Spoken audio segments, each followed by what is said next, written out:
नमस्कार दोस्तों, जय हिंद, वंदे मातरम। अपना सक्षम पॉइंट यूट्यूब चैनल पर एक बार फिर से आप सभी का हार्दिक स्वागत है। वर्ल्ड हिस्ट्री की क्लास में आज का जो चैप्टर है वो चैप्टर है राष्ट्र संघ। इससे पहले हमने 15 चैप्टर कंप्लीट कर लिए हैं। आज 16वां चैप्टर है राष्ट्र संघ। तो राष्ट्र संघ को हम शुरू करते हैं राष्ट्र संघ के इस चैप्टर को। पहला प्रश्न है कि राष्ट्र संघ द्वारा नियुक्त लेटन आयोग किससे संबंधित है? तो ये जो लेटन आयोग जो है ये मंचूरिया संकट से संबंधित है। तो मंचूरिया संकट 2 नंबर ऑप्शन इसका राइट आंसर होगा। 1905 ईस्वी की रूस जापान संधि के द्वारा मंचूरिया रेलवे की सुरक्षा के लिए जापान को 15,000 सैनिक भेजने का अधिकार मिला। चीन के सैनिकों ने 1913 ईस्वी में रेलवे लाइन को हानि पहुंचाते हुए जापानी कमांडर की हत्या कर दी। इस घटना का सहारा लेकर जापान ने मंचूरिया पर आक्रमण कर दिया। चीन की अपील पर इस मामले की जांच के लिए राष्ट्रसंघ ने लॉर्ड लेटन की अध्यक्षता में एक आयोग का गठन किया। लिटन की रिपोर्ट में मंचूरिया में राष्ट्रसंघ की देखरेख में एक स्वतंत्र सरकार की स्थापना का सुझाव दिया गया। नेक्स्ट 2 नंबर क्वेश्चन है कि राष्ट्रसंघ द्वारा कौन से अनुच्छेद के अंतर्गत अधिदेश प्रणाली को स्वीकार किया गया? तो किस अनुच्छेद के अंतर्गत है जो अधिदेश प्रणाली को स्वीकार किया गया? तो अनुच्छेद 22 है। 2 नंबर ऑप्शन जो इसका राइट आंसर है। राष्ट्रसंघ के चार्टर में 26 धाराएं थी। अनुच्छेद 10 से 17 के अंतर्राष्ट्रीय विवादों के निपटारे की व्यवस्था की गई।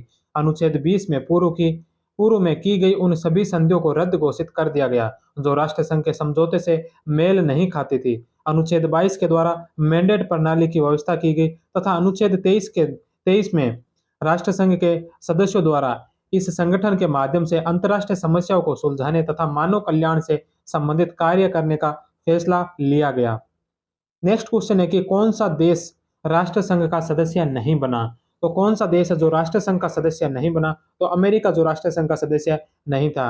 राष्ट्र संघ का जन्मदाता वुडरो विल्सन अमेरिका का राष्ट्रपति था।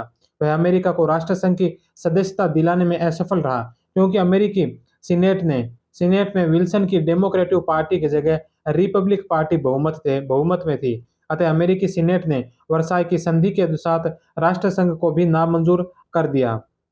नेक्स्ट क्वेश्चन है कि लीग ऑफ नेशन के विषय में कौन सा कथन असत्य है? तो लीग ऑफ नेशन से संबंधित यहाँ पर 4 कथन दे रखे हैं, तो इसे असत्य कथन बताना है। पहला कि 1919 के शांति समझौते के अंतर्गत इसकी स्थापना की गई, तो यह बात है जो बिल्कुल सत्य है। दूसरा है कि यह लगभग पूर्णतया विफल रहा, तो यह पूर्णतया विफल रही थी, यह भी सत्य है। यह फिनलैंड और स्वीडन के बीच एलैंड द्वीप को लेकर चल रहे विवाद को भी सुलझा नहीं सका, तो इस विवाद को इसने सुलझा दिया था, सुलझा नहीं सका, इसलिए यह बात है जो गलत है। चौथा है कि संयुक्त राज्य अमेरिका के सदस्य न बनने के कारण यह वास्तविक अर्थ से वंचित रह गया, तो यह बात भी सत्य है। तो इसमें असत्य कथन पूछा है। 3 नंबर ऑप्शन है जो इसका राइट आंसर होगा। नेक्स्ट क्वेश्चन है कि विल्सन ने शांति के लिए विश्व संघ की स्थापना का प्रस्ताव अमेरिकी सीनेट में कब प्रस्तुत किया? तो विल्सन ने जो शांति के लिए विश्व संघ की स्थापना का प्रस्ताव जो अमेरिकी सीनेट में प्रस्तुत किया था, यह किया था 22 जनवरी 1917 को। 2 नंबर ऑप्शन इसका राइट आंसर है। अमेरिकी सीनेट के समक्ष बोलते हुए विल्सन ने शांति के लिए विश्व संघ वर्ल्ड लेगेज ऑफ पीस की स्थापना का प्रस्ताव 22 जनवरी 1917 ईस्वी को रखा था। नेक्स्ट क्वेश्चन है कि किसकी अध्यक्षता में राष्ट्रसंघ की योजना पर विचार करने के लिए ब्रिटिश सरकार ने समिति का गठन किया? तो किसकी अध्यक्षता में किया था? तो यह किया था वाल्टर फिलिमोर की अध्यक्षता में। 3 नंबर ऑप्शन इसका राइट आंसर है। ब्रिटिश विदेश मंत्री वाल्टर फिलिमोर की अध्यक्षता में राष्ट्रसंघ की योजना पर विचार करने के लिए एक समिति का गठन किया गया। ऐसी ही एक समिति का गठन फ्रांस में लियोन बुर्जोइस की अध्यक्षता में भी किया गया था। नेक्स्ट क्वेश्चन है कि किस तिथि को अमेरिकी राष्ट्रपति विल्सन ने 14 सूत्रों को प्रस्तुत किया था? तो विल्सन के जो 14 सूत्र प्रस्तुत किए गए थे, ये क्या थे? 8 जनवरी 1918 को। 1 नंबर ऑप्शन जो इसका राइट आंसर है। 8 जनवरी 1918 को प्रस्तुत किए गए 14 सूत्रों के आधार पर ही युद्ध विराम के बाद पेरिस शांति सम्मेलन का आयोजन किया गया था। नेक्स्ट क्वेश्चन है कि पेरिस शांति सम्मेलन में राष्ट्रसंघ की रूपरेखा बनाने के लिए गठित 19 सदस्यों की समिति की अध्यक्षता किसने की थी? तो इसकी अध्यक्षता की थी विल्सन ने। 4 नंबर ऑप्शन। इस समिति की अध्यक्षता अमेरिकी राष्ट्रपति विल्सन के द्वारा की गई थी। इस समिति में ब्रिटेन के लॉर्ड सेसिल और फिलिमोर फ्रांस के लियोन बुर्जोइस तथा दक्षिण अफ्रीका के जनरल स्मट्स प्रमुख व्यक्ति थे। नेक्स्ट क्वेश्चन है कि किस तिथि को राष्ट्रसंघ संबंधी आयोग के प्रमुख हर्स्ट मिलर मसौदे को प्रस्तुत किया गया था? तो यह प्रस्तुत कब किया गया था? तो यह प्रस्तुत किया था फरवरी में, 3 फरवरी को। तीन, एक नंबर ऑप्शन जो इसका राइट आंसर है। नेक्स्ट क्वेश्चन है कि किसने कहा था कि एक जीवित वस्तु का जन्म हो रहा है, यह शांति की गारंटी है? तो यह बात किसने कही थी? तो यह कही थी विल्सन ने कि एक जीवित वस्तु का जन्म हो रहा है, यह शांति की गारंटी है। राष्ट्रसंघ के विधान का प्रारूप प्रस्तुत करते हुए अमेरिका के राष्ट्रपति विल्सन ने 14 फरवरी 1919 को पेरिस शांति सम्मेलन के समक्ष ये शब्द कहे थे। नेक्स्ट क्वेश्चन है कि किस तिथि से राष्ट्रसंघ का जन्म माना जाता है? तो राष्ट्रसंघ का जो जन्म माना जाता है यह किस तिथि से माना जाता है? तो यह 10 जनवरी 1920 से। 3 नंबर ऑप्शन इसका राइट आंसर है। 3 जनवरी 1920 को वर्साई की संधि लागू हुई और इसी दिन से औपचारिक रूप से राष्ट्रसंघ का जन्म माना जाता है।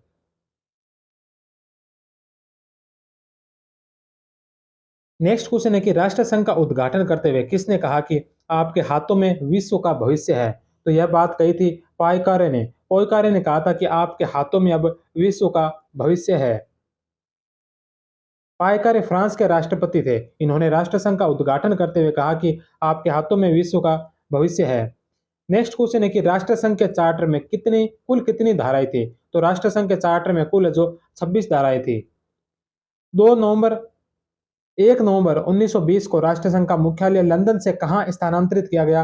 तो राष्ट्रसंघ का मुख्यालय जो 1 नवंबर 1920 को ही स्थानांतरित कर दिया था और यह किया था लंदन से जेनेवा। नेक्स्ट क्वेश्चन है कि राष्ट्रसंघ का प्रथम अधिवेशन कब हुआ था? तो राष्ट्रसंघ का प्रथम अधिवेशन है जो 15 नवंबर 1920 को हुआ था। नेक्स्ट क्वेश्चन है कि किस वर्ष सोवियत संघ को राष्ट्रसंघ से निष्कासित कर दिया गया? तो सोवियत संघ को राष्ट्रसंघ से निष्कासित किया था 1939 ईस्वी को। नेक्स्ट क्वेश्चन है कि राष्ट्रसंघ से जुड़ने वाला अंतिम देश कौन सा था? तो राष्ट्रसंघ से जुड़ने वाला अंतिम देश था वो था मिस्र। 1 नंबर ऑप्शन जो इसका राइट आंसर है। मिस्र 1937 ईस्वी में राष्ट्रसंघ का सदस्य बना था। नेक्स्ट क्वेश्चन है कि राष्ट्रसंघ की निशस्त्रीकरण से संबंधित धाराएं थी। तो राष्ट्रसंघ की निशस्त्रीकरण से संबंधित धाराएं कौन सी थी? तो 8 नंबर और 9 नंबर जो धारा है ये निशस्त्रीकरण से संबंधित धारा थी।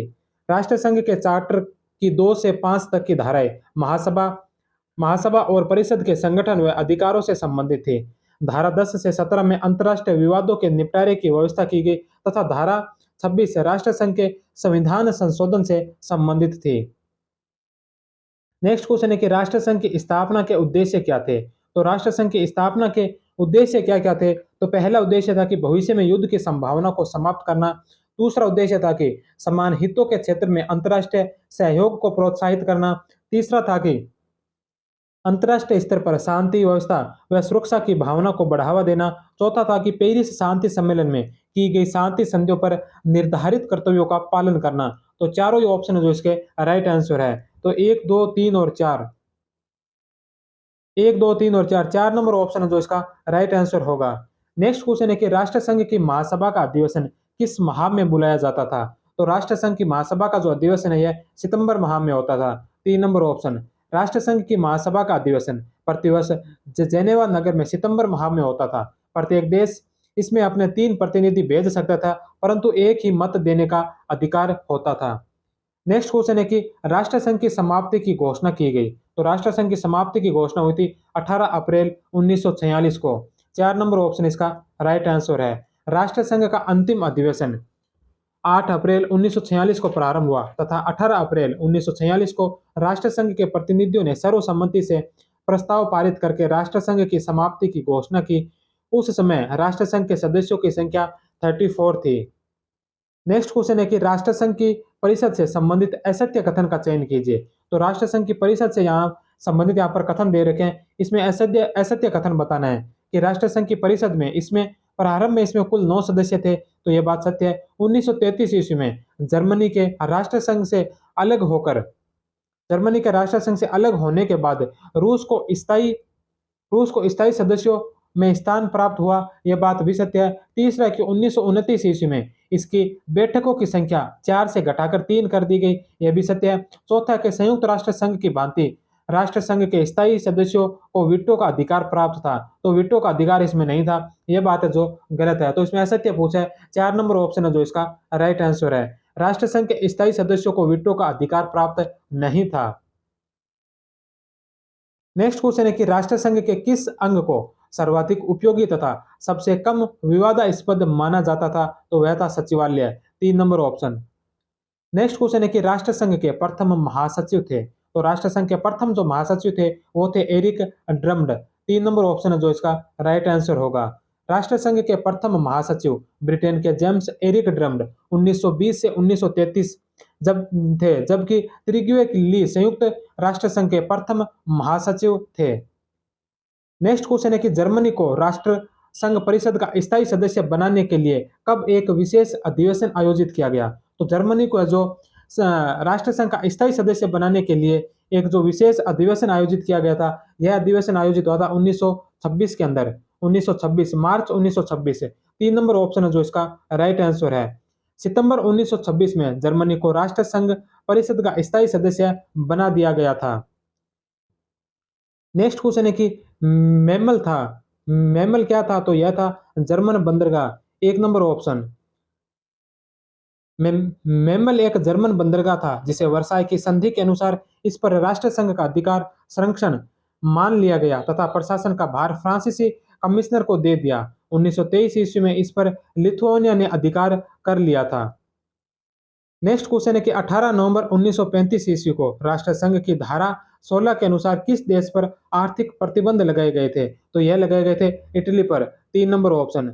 अबिसीनिया अबिसीनिया इथोपिया इटली के अधिकार को लेकर राष्ट्र संघ ने पहली बार राष्ट्र संघ के चार्टर की धारा 16 के अनुसार आर्थिक प्रतिबंध लगा दिए थे। नेक्स्ट क्वेश्चन है कि किस वर्ष जर्मनी ने राष्ट्र संघ से त्याग पत्र दिया, तो जर्मनी ने जो राष्ट्र संघ से त्याग पत्र दिया था यह दिया था 1933 ईस्वी में। निम्न में से कौन सा राष्ट्र संघ को एक पूंजीवादी हथियार कहता था, तो कौन था जो राष्ट्र संघ को पूंजीवादी हथियार कहता था, तो यह कहता था Lenin. 3 number option. Next question है कि एक बालक को यूरोप के दरवाजे पर अनाथ छोड़ दिया गया है, यह कथन किस विद्वान का है, तो यह जो कथन है यह है कि गैथोन हॉर्डी का। गैथोन हॉर्डी ने कहा था कि एक बालक को यूरोप के दरवाजे पर अनाथ छोड़ दिया गया है। गैथोन हॉर्डी ने उक्त कथन अमेरिका के राष्ट्र संघ के असहयोग के लिए कहे थे, क्योंकि अमेरिका जिसने राष्ट्र संघ को जन्म दिया स्वयं इसका सदस्य नहीं बन पाया। नेक्स्ट क्वेश्चन है कि यूरोप के दरवाजे पर एक असहाय शिशु छोड़ दिया गया है जिसे देखने पर हर तरफ से अटलांटिक पार उसके जनक की याद आती है, यह कथन राष्ट्र संघ के संदर्भ में किसने कहे थे, तो यह कथन जो कहे थे यह कहे थे ई.एच. कार ने। ई.एच. कार 1 नंबर ऑप्शन है जो इसका राइट आंसर है। नेक्स्ट 32 नंबर क्वेश्चन है कि इटली ने राष्ट्र संघ की सदस्यता किस वर्ष त्यागी, तो इटली ने जो राष्ट्र संघ की सदस्यता त्यागी थी यह त्यागी थी 11 दिसंबर 1937 को। 3 नंबर ऑप्शन इस क्वेश्चन का राइट आंसर है। जापान ने राष्ट्र संघ की सदस्यता किस वर्ष त्यागी, तो 1933। नेक्स्ट क्वेश्चन है कि ओलैंड विवाद किन देशों के मध्य हुआ था, तो ओलैंड विवाद जो हुआ था यह हुआ था स्वीडन और फिनलैंड के मध्य। स्वीडन और फिनलैंड के मध्य हुआ था ओलैंड विवाद। नेक्स्ट क्वेश्चन है कि कोरफू द्वीप विवाद किन दो देशों के मध्य हुआ था, तो कोरफू जो द्वीप विवाद हुआ था यह हुआ था यूनान और इटली के मध्य। यूनान और इटली के मध्य हुआ था कोरफू द्वीप विवाद। नेक्स्ट क्वेश्चन है कि किसने कहा कि संभवतः राष्ट्र संघ की समस्त सामाजिक सेवाओं में सबसे अधिक स्थायी महत्व का कार्य स्वास्थ्य संगठन ने ही किया है, तो यह बात किसने कही थी कि संभवतः राष्ट्र संघ की समस्त सामाजिक सेवाओं में सबसे अधिक स्थायी महत्व का कार्य जो स्वास्थ्य संगठन ने किया है, यह बात कही थी वायरले ने। 4 नंबर ऑप्शन है जो इसका राइट आंसर है। नेक्स्ट क्वेश्चन है कि निम्नलिखित में से किन देशों के मध्य मौसूल विवाद था, तो जो ये मौसूल विवाद था यह कौन कौन से देशों के मध्य था, तो तुर्की, इराक और इंग्लैंड, इन तीनों के मध्य जो ये मौसूल विवाद था। तो 1, 2 और 3, 4 नंबर ऑप्शन है जो इसका राइट आंसर होगा। मौसूल के तेल भंडार पर अधिकार को लेकर तुर्की, इराक और इंग्लैंड के मध्य विवाद था। राष्ट्र संघ ने जांच के बाद मौसूल पर इराक के दावे को मान्यता प्रदान की थी। नेक्स्ट क्वेश्चन सुमेलित करना है, एक तरफ कुछ विवाद दे रखे हैं और दूसरी तरफ देश दे रखे हैं कि जो निम्न विवाद है यह कौन कौन से देशों के मध्य हुआ था। तो सबसे पहला जो विवाद है यह है साइलेसिया विवाद साइलेशिया विवाद जो है, ये साइलेशिया विवाद हुआ था जर्मनी व पोलैंड के मध्य। दूसरा है अल्बानिया विवाद। अल्बानिया विवाद जो हुआ था यह हुआ था यूगोस्लाविया व अल्बानिया के मध्य। तीसरा है विल्ना विवाद। विल्ना विवाद जो लिथुआनिया व पोलैंड के मध्य हुआ था। और चौथा है मेमल विवाद। मेमल विवाद जो हुआ था यह हुआ था लिथुआनिया में। तो ड में 4, स में 3, ब में 2 और ए में जो 1। तो ये चारों हैं जो बिल्कुल सही सुमेलित है, 1, 2, 3 और 4। 1, 2, 3, 4, 1 नंबर ऑप्शन जो इसका राइट आंसर होगा। तो यह था राष्ट्र संघ का एक छोटी सी क्लास है। इसके बाद कल की जो क्लास होगी वो एक महत्वपूर्ण क्लास होगी। उसमें हम पढ़ेंगे रूस की क्रांति। तो रूस की जो क्रांति है उस क्लास को आप सभी जरूर देखना, क्योंकि वह बहुत ही महत्वपूर्ण क्लास होने वाली है, जिस क्लास से बहुत सारे एग्जाम्स में क्वेश्चन पूछे जाते हैं। तो कल की क्लास मिलते हैं, कल की क्लास में हम कल सुबह 9 बजे। तब तक आप सभी का बहुत बहुत धन्यवाद। जय हिंद, वंदे मातरम।